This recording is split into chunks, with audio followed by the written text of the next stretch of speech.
AIG was very, very bad.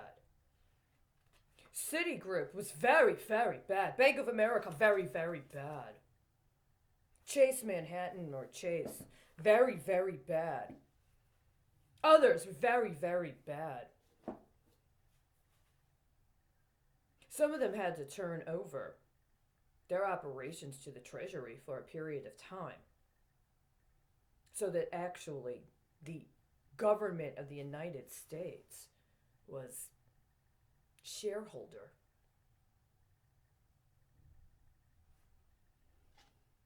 I want a stock buyback. I want to buy back my own fucking stock. My first newspaper job was with the Hyde Park Herald in Chicago, Illinois. It covered Oakland, Kenwood, and Hyde Park, Chicago. And the first thing I did when I was there is I wrote an article that was commemorating the anniversary of a synagogue that was very prominent in the civil rights movement and in the history of Chicago's South Side community. I want it back. I also wrote an article that was a feature based upon an interview with and reading of a book by a man who was a historian of the Chicago South Side Jewish community and Hyde Park specifically, but not exclusively, as well as South Shore and its relationship to the history of Chicago, by the name of Lou Rosen. I want it back. I also had two beats assigned to me on that job. The first one had to do with real estate. At the time, they had things called community development, I believe community development commissions, wherein if you wanted to do a new development in the neighborhood, you had to provide a public presentation to the community at a meeting on site in person. And there were representatives of the community that were appointed or that were elected to a commission that had to approve it before you could move forward on any redevelopment or any development project in the community. My first beat, one of my first two beats, was covering these meetings and reporting on alleged or proposed new developments in the community. I want it back. My other beat was to create the crime blotter. My job was to go down to the police station that covered that area and go into the file cabinet and look through reports that had been created by police concerning crime of a certain nature in that area in order to identify what would have been understood to be events the community should be alerted to take notes, and then to map it out as part of what was called the crime blotter. I want it back. After that, I applied for a job as managing editor at a newspaper called Streetwise. I was connected to a nonprofit organization that helped the homeless. Originally, the homeless would get this first 10 to 20 issues for free, sell it for $1, keep the proceeds for themselves. After that, they were charged 25 cents, and then they sold it for $1, kept the difference. At some point, the rate was raised to 35 cents, but they kept the difference. There were vendors who put themselves through community college doing that. There were other vendors that were columnists as well as reporters for that paper. Part of my job was to supervise newsroom operations. Now, here's the situation.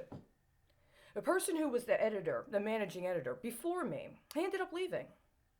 Not so ironically, a short time after that, I moved into a house right across the street from his family. Literally. They lived across the street from me. He ended up going to law school. He is a lawyer now. He's a partner in a firm with other lawyers. I don't think I would have done that. I ended up getting a job later for a law firm. Different specialty.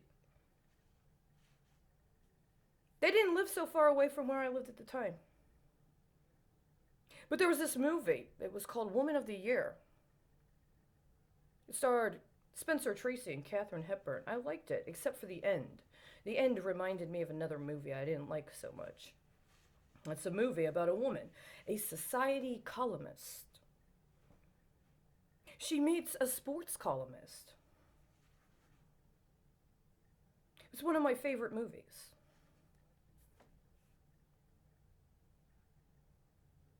My husband may have been involved in something.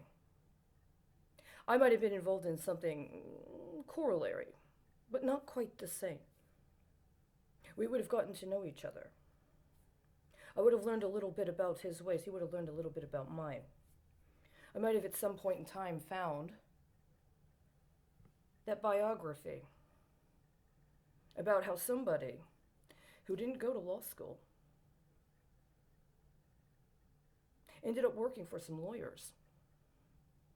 And in the course of working for the lawyers, he learned about the law.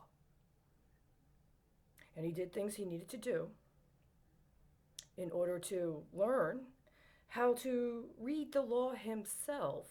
And then he made compositions, and then they were read. I wouldn't maybe have gone to law school like that. I would have done something else. When I was managing editor for Streetwise, I wrote a 5-part series, started as a 4-part series, on prostitution and sex trafficking. There was one article, the first article, which was sort of an overview of the different articles that were about to come out to be expected. The first 3 were in successive issues. The 4th one did not come out, I believe, in exactly the same series. There was an issue or 2 in between. Then there was a 5th article several months later. I didn't know what the implications were, but if I'm correct, it was 6 months later that 5th article came out. It's a 5-part series on prostitution and sex trafficking as a crime. The first 4 were domestic based. The 5th one had to do with matters going on internationally. 5-part series on prostitution and sex trafficking, not on sex work, not on a First Amendment right to freedom of speech regarding branding or marketing connected to whatever else somebody's trying to do. It was a 5-part series on prostitution and sex trafficking. I did that before the article I wrote on the 1996 anti-terrorist and effective death penalty as it was being applied to a Palestinian American in Chicago who had been secretly detained by the Federal Bureau of Investigation and was being attempted for conviction based on a confession that had been coerced out of him in an Israeli jail that had been thrown out of court in Israel, but for some reason was allowed to be used in the American court.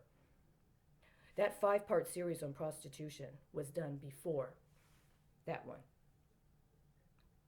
But I want them all back. Whoever decided it was their right to take my life and my intention and my professional work products that I did around the time I would have been in college, or I would have been in graduate school if I had not been retaliated against for what I did while I was in student government, the only year I was allowed to attend school, right? The only year I was officially allowed to get credit for attending college, right? I would have moved forward on those. Wait, I did.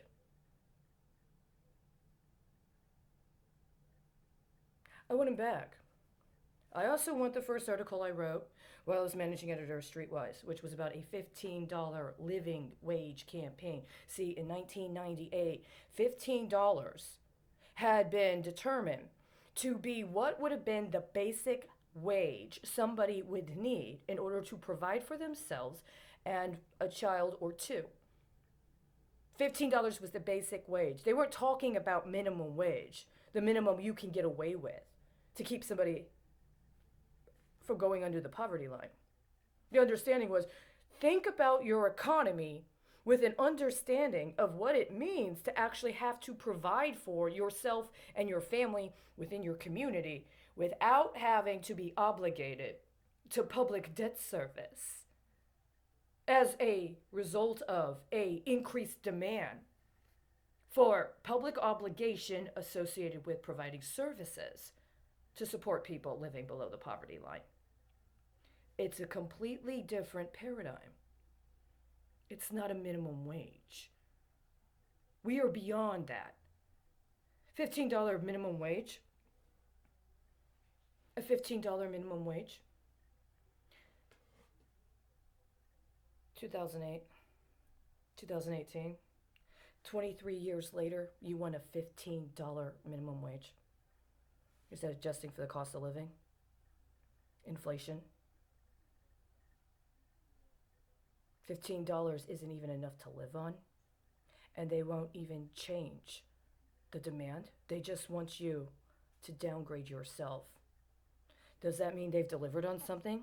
If they give you a $15 minimum wage 23 years later, can they get away with saying they fulfilled some sort of campaign promise from that time frame if you don't have the actual official primary source record that says it wasn't about a minimum wage? It had been specifically calculated based on factors associated with the cost of living and other sorts of understandings of what was required as part of basic human rights.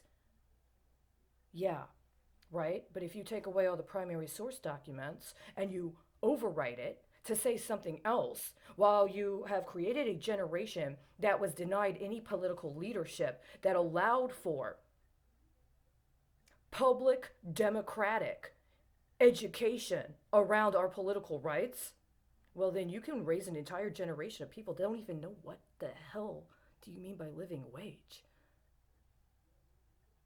You guys did not deliver one way or another. You did not deliver on more than 20 years of theft and defrauding, not only me, but other people with whom I was involved and people I took on a commitment to represent. If you have a problem with some form of representation from that time, actually, they may have a problem and they have a right to be heard. You do not have a right to put yourself in between me and them and then use still other people as human shields. I want it back. I want my stocks back. It is 12:08 p.m. on February 25th, 2021. I wasn't building any gas and oil pipeline. I wasn't doing that. But if I needed to address matters related to pipeline safety, then I would do it, and I have. You, however, did not do what you needed to do to justify what you tried to get away with.